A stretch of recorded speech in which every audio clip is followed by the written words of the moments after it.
This weed is growing in my flower bed. What is it? And this is from Dina right here in Cordova. So, you know I like weeds, don't you? Yes, you're the weed person. Annual Fleabane, or some people call it daisy Fleabane. I know this weed personally because it's in my yard presently. Mature state, it can get 3 to 4 feet tall. Okay, it's in the aster family, of course. Reproduces by seeds. Beautiful flower heads, though. You know, they could be white, they can be purple, pink. You know, I've seen alternate leaves. You better get it while it's young and actively growing, because when you wait till it's about 3 or 4 feet, then it's harder to pull it up. It's going to be hard to get it out, right? And remove the flower heads.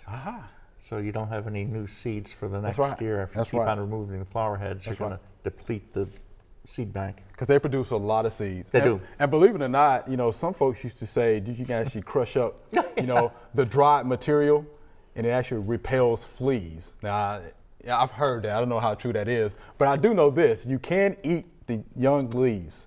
You cook them like a green, and you can eat them. They're kind of succulent. Yeah, so there you have it. See, it's not a bad weed. You can eat it. It's not a noxious weed. No.